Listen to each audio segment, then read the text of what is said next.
I wanted to just start and say it's been a very hectic day for me. I imagine it's been a hectic day for you with infants.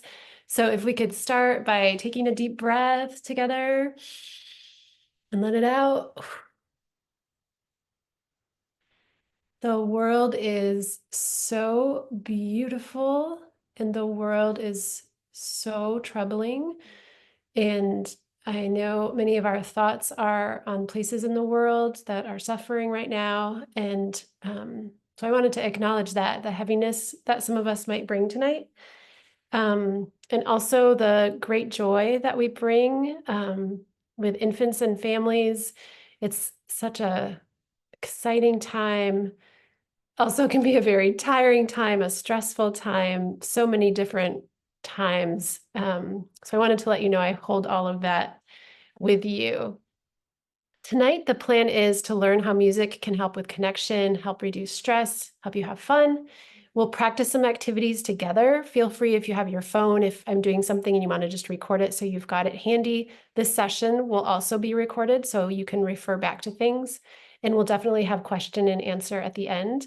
And please, if your hands are free and you want to chat, I encourage you to interact with one another. I probably won't be seeing it during the presentation, but if I say something and you think, oh, we've done something related to that and you want to put it in the chat, I highly encourage you to interact with one another in that way. Or if you want to pop in how old your infant is, or if you're expecting, if you have multiple kids, anything that you want to put in the chat, I welcome. A little bit about me. So my name is Lisa. I have 4 children who are currently 18, 13, 11, and 9 years old. I am an early childhood music teacher at the Music Settlement. I used to teach general music to elementary school students, and I'm currently a professor at Case. The new book is called A Family Guide to Parenting Musically. It's based on research studies that I've done over the last 20 years or so. And one of the big research studies was featured in the book Parenting Musically. I also have a podcast called Parenting Musically. Everything's the same name and the same logo, my daughter pointed out. And you can see on the right there, episode 31 of the podcast from a couple weeks ago, Hattie Webb, she recorded this episode when her infant was 4 days old. I still cannot believe it, but it is a beautiful conversation. And she talks about the kinds of things that she was noticing with her daughter, even at 4 days old. And if you have time, I would encourage you to listen to that. And you can find me on social media at Parenting Musically Podcast. I'd love to interact with you. So before we get any farther, I want to say your voice is the most important voice to your infant, the most important voice your infant can hear. I have run into a lot of parents who feel self-conscious about their voice. Maybe someone told them at some point they weren't a good singer. Maybe they feel like they're not singing in tune. Some parents worry that if they sing out of tune, it would hurt their child's musical development. Just don't even worry about any of that. Sing no matter if it's tuneful or not quite tuneful. Sing to your child because your voice is part of who you are, that we want to connect with your child. And if along the way you'd like to increase your tunefulness, there's ways to do that. But really, singing is so important, and don't let anybody tell you to not to sing, including your child. Don't let your child tell you that. Your family's musical interests are important to your infant. So if your family is very interested in a certain genre, introduce your infant to that genre. There's a myth in society that classical music is the most important or is better for children. It's a myth. It's not true. It's not research-based. So there's many wonderful musical traditions in the world, and whatever is important to your family, your extended family, your community, introduce that to your child. Think about the many ways to be musical: singing, chanting, dancing, playing instruments, listening, responding creatively, so that if maybe singing isn't your very favorite thing to do, then think about other ways that you can engage musically. And it's okay if it doesn't come naturally to you. You can learn. Music is something that we learn to do. It's not something that we just all naturally know how to do. So you've come to the right place. If you're already confident, great. If you're not quite confident, you're at the right place. And I must say that one of my deepest joys in life is helping people who come into a workshop or a class feeling like this isn't really for me, I don't think I can do this, helping them find what they feel comfortable with and what they can do and they can try, and then helping them to engage with that. So think about being a researcher in your own home. Pay attention to what your child responds to, and I'll come back to this theme throughout the evening. There's lots of research studies about early childhood and music, but really the most important thing is about you and your child. So if other people's children responded in a research study in a certain way, great, but how does your child respond? So be a researcher. This is something that comes from my research, and the part I want you to focus on is the up and down, the relational and the practical. As we talk through ideas tonight, I want you to think about, does this help us to build a relationship between parent and child? Does this help us to get something done, like get that diaper changed? Or is it somewhere in the middle? And thinking about that for me has been helpful in many areas of parenting, because sometimes I tend to be very, very practical and just like, we got to get out of, we got to get in the van. Come on, let's go. And if I can add more relationship into it, like just taking a breath together and then singing a song to get out to the van, that to me feels like this is the parent I want to be. But we do need to get things done in a practical way. So we're going to talk a lot about music and routines tonight. Why are routines important? Could you think of a time when having a routine helped you or helped your child? And if you'd like to put it in the chat, that would be great. And also think of a time when music was part of a routine. How did that impact the routine? So I'll share an example myself. When I'm really tired, it's so nice to just know we're going to have a bath, and then we're going to brush teeth, and then we're going to put on pajamas, we're going to have a story, we're going to have a song, we're going to have a prayer, go to bed. Having that order for me when I'm tired helps me so I don't have to figure out what comes next. And I think it helps children know what to expect and know the sequence that's leading up to a bedtime, for instance. For me with music, making music a part of the routine, it can make it more fun. It can give a time to it. So I know, like, okay, we're going to be cleaning. Sometimes I'll say we're going to put on this song and we're going to just clean as much as we can, tidy as much as we can. So those are some ideas I have, but please feel free to keep sharing your ideas in the chat. The biggest idea I want to share with you tonight is called call and response, or back and forth. And this is an idea that can start when your baby is in the hospital, a few days old, few hours old. There's really beautiful research that is called communicative musicality, research with infants and caregivers. And the researchers have found that from birth, the interactions of infants are musical in nature, the cooing and the vocalizations, and that ideally the parent or caregiver can respond also, echoing what the infant has done, or maybe echoing plus extending it. And this is back and forth is an important piece of forming secure attachment between parent and child. And part of that is that the child learns when they are expressing something that there's someone there responding to them. And so it seems kind of simple in a way that, as you're holding your child, if they say, and then you say, ah, it's just this tiny little interaction, but it builds and builds and builds. And then that's the basis of communication as humans. So I'm going to show you a video, and I have to switch out of this program because I had trouble with my media. So as you listen to this baby and the adult, who's me, I want you to just notice who starts and who is offering something, who's responding, and does that shift throughout the video?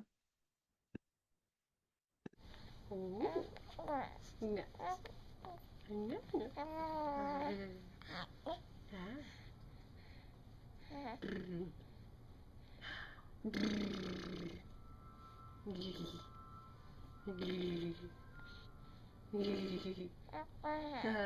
she backed off. Yeah, good. Yeah. Ah.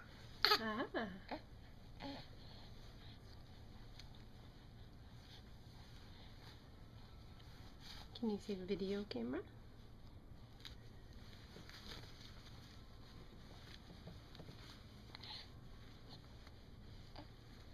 Yeah, that's a video camera. Okay, let me start this again. So you probably heard the infant was making some sounds. I was responding, and then sometimes I would make a sound. Sometimes it was a eye response, like when her eyes got really big. She was furrowing her brow at one point. And throughout all of that, it's just very subtle and it's nothing fancy or spectacular. But we had our eyes were about you can imagine like if you're holding a baby right now, your eyes are from your eyes to their eyes, and we're responding to each other. So you probably noticed we were changing a diaper there. So you can do this when diapering, when cuddling, bath time, like when they're in a baby bath. That's I think really easy with the eye contact while you're playing, while you're traveling. And you can teach siblings and caregivers to do this too. So we have 4 kids, and by the time the fourth came along, the oldest few knew they had heard my husband and I doing this with the babies, so they knew that they could do it too. So they'd get down on the floor and ah, ah, like that, and try to position yourself in your infant's sight line. So you can do that how you heard in the video, but you can also do it within songs. So I want to teach you one called My Mother, Your Mother. It goes like this. My mother, your mother live across the way. Every night they have a chat, and this is what they say. Ba ba ba ba. Ba ba ba. So when you start doing that, your child might just be gazing at you. And the research word for that, we call it the audiation stare. Audiation is thinking in sound. So often with an open mouth, because it's almost like they're taking the sound in and all the sensory information through their mouth. And then gradually, ba, ba, ba, ba, the child might say ba. And then you could say ba with delight. Ba, ba. And go back and forth. We used to do this with our oldest, and as she learned new sounds like or k, we would do pa pa pa instead of ba ba ba or k k k. So it also can be fun to do in the car. I found it very frustrating if my daughter was crying in the back seat and I was driving and I felt like there was nothing I could give her or do or reach. But sometimes if I started doing this and doing really interesting or crazy sounds, she would calm a little bit. So that's another example of how to use with routines. Alrighty, so music and routines, we have a whole bunch of different categories here. Soothing, I think a lot of us think of singing to infants. So you can think about also rapping or humming or chanting. Do known songs, songs you make up, songs with your child's name in it. So an example of that, nea, nea, nea, nea, ne, nea, nea, nea, ne. So I'm just singing a tune, but singing Nea, my daughter's nickname, over and over and over. Try if your child is upset, not if they're tired, but if they're upset, try doing a surprising song. So something either loud or zany or with sound effects. Some research has been done that finds that children will calm with a play song or a more playful song versus a lullaby. And it could be because they associate the lullaby with bed. So if they get hurt and they hear the lullaby, they think, oh no, they're going to put me to bed. So you could have just some really funny songs that you do if the child is crying. And also for soothing, think about using recorded music. There's research that has shown that the music that a child hears while in utero, the last couple months of pregnancy, the sounds and the music heard in utero will be calming to your child. And I actually saw this with our kids. My older kids play string instruments, and the babies would be calmed by hearing a 9-year-old practice violin. I would not call that calming myself as an adult. It was not inherently calming, but because they heard it in utero, it was calming. That's why babies don't usually startle in the first few months if they hear a dog bark because they were used to it in utero. There's been news stories about babies who listen to rap while in utero and that was like their lullaby calming music. Whatever they heard in utero, the first few months is calming. I think it's pretty interesting. Play music you enjoy because if you are more calm, then your baby will be more calm. And it can be really fun to keep track of the music your child responds to. So in my podcast in episode 11, Chelsea Crowell, who is Johnny Cash's granddaughter, and she's a musician, recording musician herself, she has an infant and she talked about every day she would introduce new music to her child and she kept track of, oh, she really responds to this one. Like she's not as interested in this one. So it can be this fun little project of introducing music to your child. Another routine would be with feeding, with breastfeeding or bottle feeding. Encourage you to sing to your baby, especially the first few months. As they get older, that might be distracting and they might be looking up at you, so you might need to stop. And in the middle of the night, think about playing recorded music that you enjoy, so you're not just having maybe the TV or podcasts on. It can be more relaxing for you in the middle of the night and maybe not activate your brain quite as much, so it could be easier to get to sleep then for you. And then while you're feeding solids, it can be fun to make up little songs about the foods that you're feeding or about the day's activities. And in the picture, I wanted you to notice how the parents are both having that soft eye contact with the child. And that's part of the call and response or the communicative musicality that their pose is demonstrating that. So diapering is an important one, and I have a demo for this. So if you have a scarf, a napkin, a washcloth, anything like that, for this one while diapering, put it on your baby's head, and then you're gonna sing a song. I'll sing a little tune. You can sing whatever you want, Twinkle, Twinkle, Little Star, or anything else. Bum ba dum ba da da da dum ba dum ba da da dum ba dum ba da da da dum ba dum ba dum. You pause the song and then you sing, "Where's Lisa?" And then, oh, there you are. So, as you can imagine, you can do this over and over and over. It's very exciting. And it can help keep the baby occupied during a diaper change. Doing this kind of routine during a diaper change can also help when you're in a different location. And I think about this especially, we drove back and forth to Michigan. We still do. My parents live there. So lots of trips to Michigan, lots of rest stops along the way in those flip down diaper tables. So if you have routines and songs that you do during diapering, when you are in a new place, if the child is feeling uncomfortable, even though the place is new, if you can keep your songs or routine the same, that can provide comfort to your child. And the same is true with recorded music. Listening to recorded music in the car that is familiar can help if they're in an unfamiliar situation or unfamiliar terrain. My Mother, Your Mother, we did that earlier. That can also be a good one during diapering. And then new verses to a known song. There's so many you could do this with. We did this with Wheels on the Bus for my daughter. Again, our family was all far away, so we had a verse for each grandparent, each aunt and uncle that had something to do with that family member. So the grandmas on the bus say, "I love you, I love you, I love you." So we'd sing that for everyone. And then we also actually had pictures of each family member that we Velcroed on the wall in her play area right at her eye level. So it was a way for us to feel that we were connected and that we were connecting our daughter to our family members, even though they were far away. So bathing and cleaning gums or brushing teeth. So when the baby's in the bathtub, like the one in the picture, it's a great time for that call and response because you've got that eye level sight line. And bath time is really fun for known songs with new words. So if you're happy and you know it, wash your tummy, etc. That's a way to build vocabulary with learning different body parts. And also ask your local librarian for suggestions of bath time songbooks because there's lots and lots of great little songs for bath, or YouTube, there's lots of bath songs. You could also think about having a playlist for bath time and teeth time that could be something that either stays pretty steady as the child grows, or maybe you'd be adding in new things at different times. I highly encourage parents to find music that they enjoy to listen to with their children. If you don't like kids' music, don't listen to kids' music. Your child will be fine. You do not need to ever listen to I won't name any names, but if there's something that you're like, ugh, I don't want to listen to that, don't listen to it. Just they'll hear it somewhere else. It's fine to um, play music that you enjoy for your kids. And if you're surprised by the cleaning gums part, I'll mention that my dad, my brother, and my husband are dentists, so that's maybe why I'm up on this.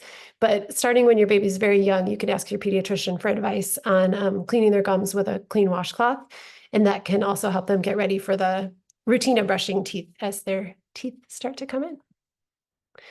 So another one is traveling. Um, be the researcher again here. We found this one album and it's still in our van and it had a a green cover. I remember that. And I don't know why, but our second child, when she was really upset, that particular album would calm her down. And so if you can find what works for your child, guard it, use it, and maybe think about only using it in certain times.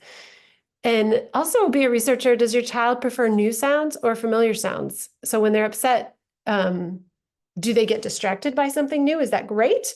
Or is that more agitating? And do they like familiar sounds? And also sing or chant to your child while you're in the car, the bus, etc. Your favorite songs, sing along to whatever it is you're listening to, and call and response songs, again, are a lot of fun in the car. Playing is another routine. And personally, I find it helpful to have little recipes for playing. If I don't know what to do, I can think like, let's make soup or let's do achu. So I'm going to show you this. This is a beanbag, but you can do it with any little object or a stuffed animal. So I'm going to sing a little song, pause, and then I'll sing achu while dropping the beanbag. Got to get my sunglasses off here.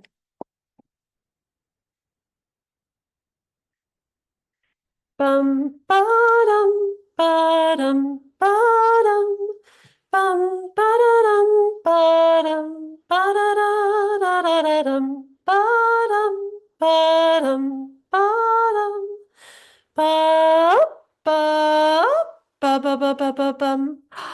Ah, choo, choo, choo, choo. And you can pat choo, choo, choo when you drop it. So, and you can also pause the song in the middle and drop it. What happens as the babies get a little older? You know, at first you might be holding it on their head and just doing this fluid movement. And then as they get older and can sit on their own, they can balance it. And when this is a magical day when this happens, they take control and the baby will decide when to tip it off. So you are left going, ah, choo.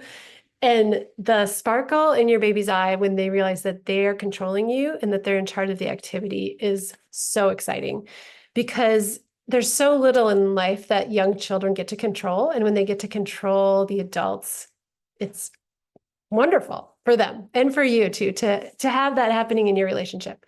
So that's the achu game. The making soup game, you don't need a bowl, but you could have a bowl. You say, what should we put in our soup? And with your infant, you will probably be saying carrots. Oh, good idea. Let's put in carrots. Let's chop them up.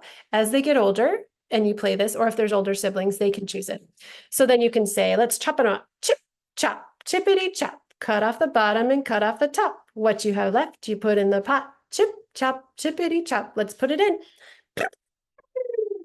Time to stir. And again, you can do any tune that you want. Yum bum bum ba da da yum ba dum ba da da yum ba dum ba da yum ba dum ba da yum ba dum. What else shall we put in our soup? So then you can go on and on. You can put in spices and do like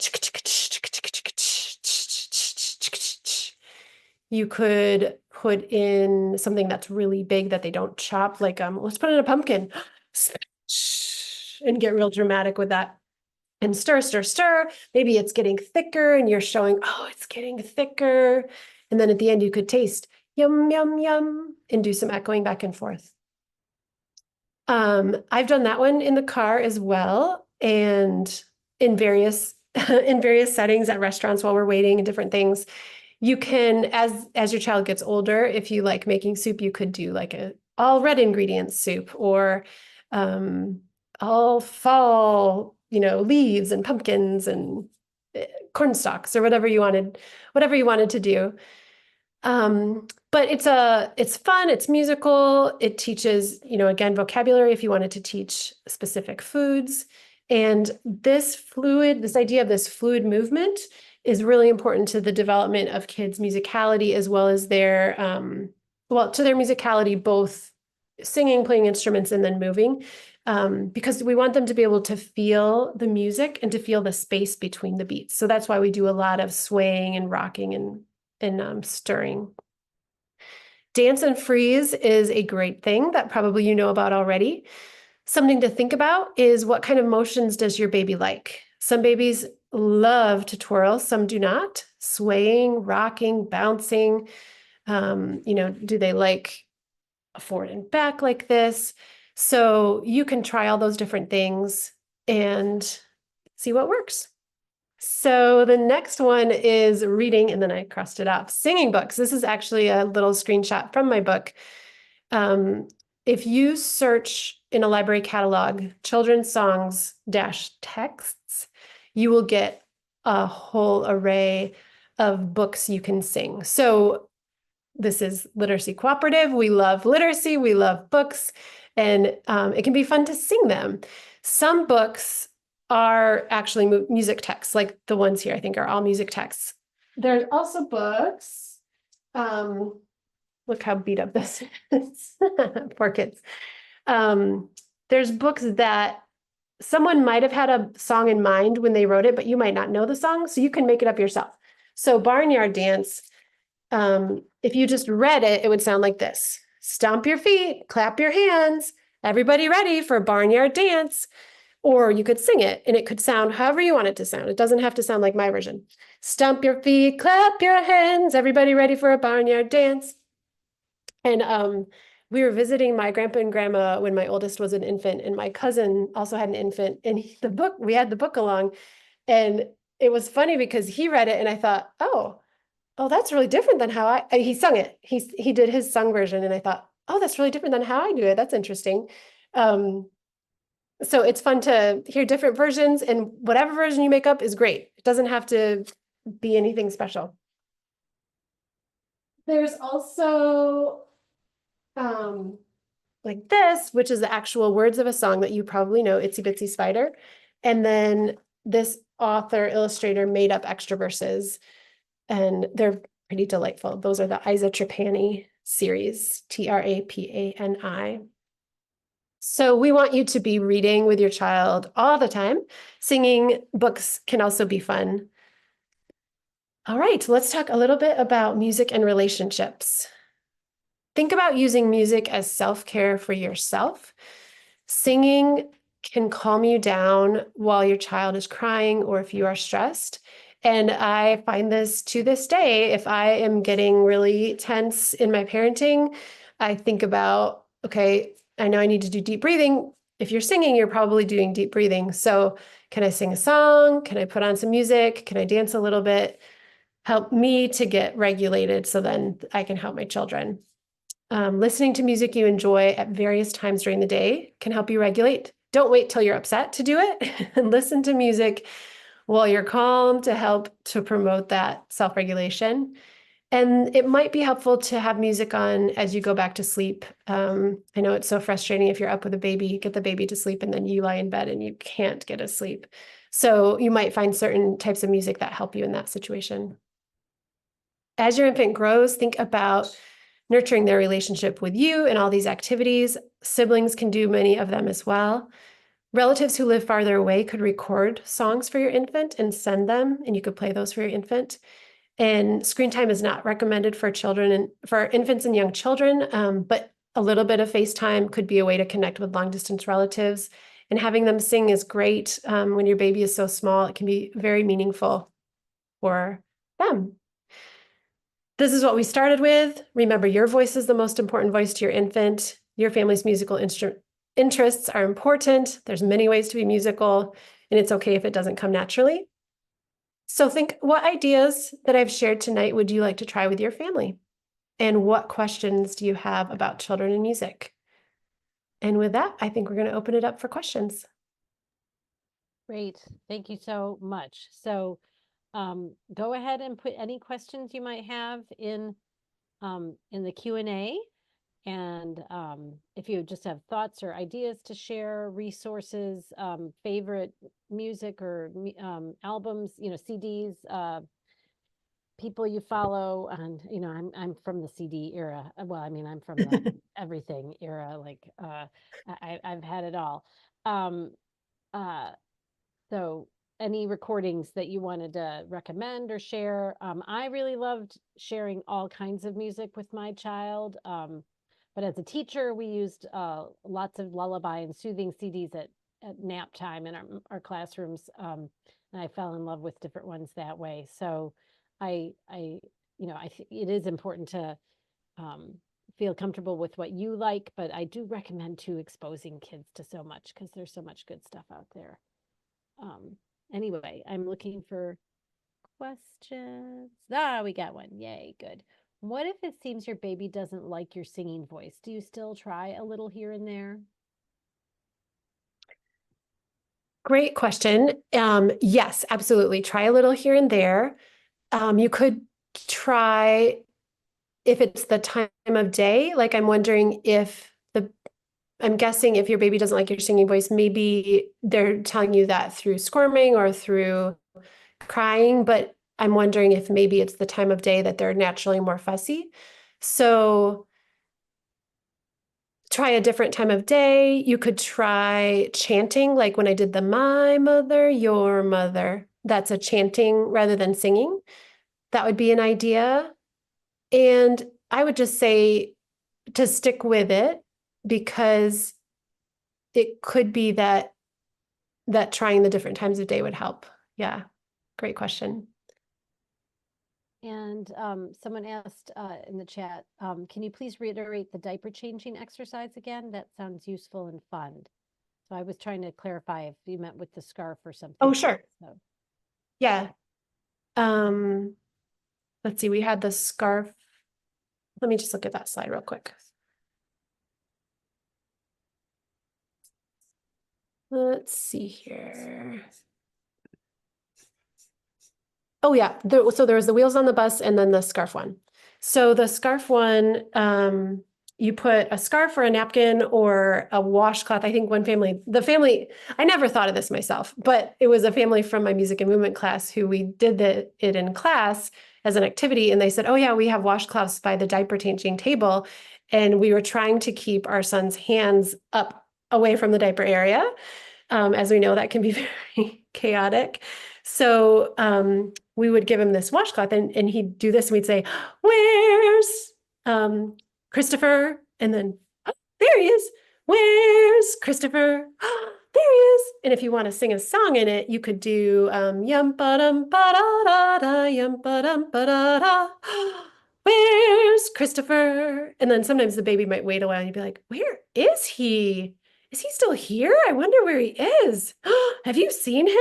And that's probably more with a toddler. And then there he is.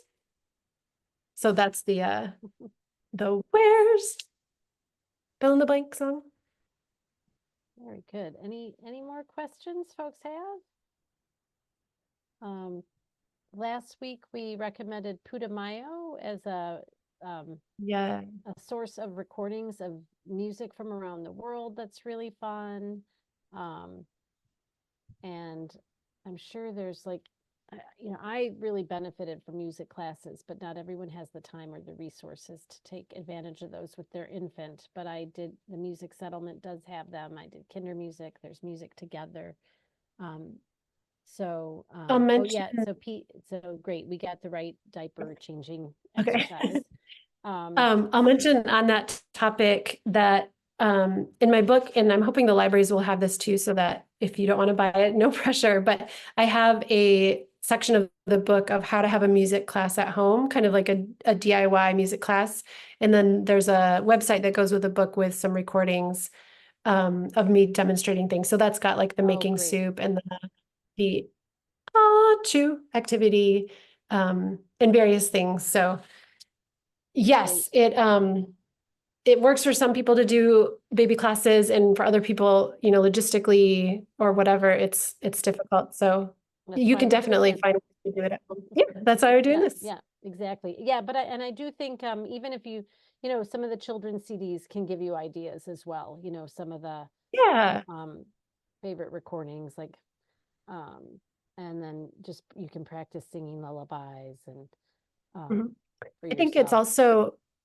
also helpful to find role models of people who interact with their kids in ways that you admire. So I'm thinking of, there was a woman at our church when our oldest was a baby, and I noticed that when she picked her sons up, she said, "Let's be like ninjas as we go out to the car." And then she was sneaking out, and I just thought, oh, that's so creative. I never would have thought of that. So you can be watching out in the world as you see people interact. You might just hear someone say something like, "Oh, you're having a big feeling right now." And you just start getting all those little tools in your tool belt as a parent and putting it together. Yeah, and yeah, there's just again, librarians are a great resource. I think libraries obviously have music and CDs to borrow, so um, or recommend. So those are other resources. Um, and I just am going to remind folks, my colleague just put it in the chat, the link to our survey for tonight. And we had a lot of registrants, and as happens because family life makes attending these things live challenging. Those of you who are on have a very good chance of getting entered in, getting one of the 5 books that we're going to we're going to do a drawing for if you complete the survey, because that survey has your contact information and gives you a chance to give us some specific um, responses about what you got out of tonight's workshop and program. So please fill out the survey and share your contact info if you want to be entered into that drawing for one of the books. And I'm just looking to see if we have any more questions. How about letting us know if this is helpful and what you might be incorporating into your routines? Yeah, again, I used music all the time with my family. We often would sometimes, when they got a little older too, when my son was a little older, we would have little dance sessions together, play different music for dancing. We dance as a family, even if it was just 10 or 15 minutes, sometimes became um, once a week at least, we were doing that together. And it's fun to incorporate when you're playing with toys too, Dr. Copes, right? Like, you might be rolling a ball back and forth, or, toys that are appropriate for young children, or, maybe building with um, Duplos, or what are the biggest ones called? Um, Oh yeah, the Mega Blocks. Mega Blocks, or, the biggest size of the Lego Duplo family. Mhm. Or yeah, so and playing with scarves and bean bags, things like that, all those are great toys for babies. And let's see, someone said it's been super helpful, thank you. No more questions, you were so thorough, they are all equipped. um um yeah, and she talked about using names and family names, like that's another way, to make up songs using your family names. Oh, I'm going to just name a few books that I loved singing. Five Little Ducks. Mhm. There was a version of Five Little Ducks. And then you can do Yeah. finger plays too is really fun. Like we didn't talk a lot. There's a lot of finger plays you can do. But five little ducks went out to play over the hills and far away when the mother duck said quack quack quack. 5 Yeah, little there's ducks some went really cute. waddling back. And children learn so much vocabulary. You can learn a little about numbers and colors and things through these things. And there's a book called Over in the Meadow. But there's Mhm. many versions of Over in the Meadow. So over in the meadow in the can you remember the words? I'm blanking out on that one. They lived oh my gosh, I just love Over in the Meadow. Oh, and then what is the one? Oh my gosh, I discovered it later. Um, Oh my goodness. There's some really fun, silly singing books. So look up the recommendations she said at the library in the catalog. Look those up. We're going on a bear hunt is one when they're a little older that you Mhm. can do.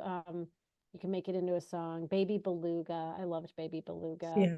Um, but oh, what is that? I know I'm forgetting one favorite song, but anyway, lots of books to sing. So, and lots of fun finger plays to do. So try to bring those things out of your own childhood memories, like Itsy Bitsy Spider, and there's Mhm. many of them that are really fun.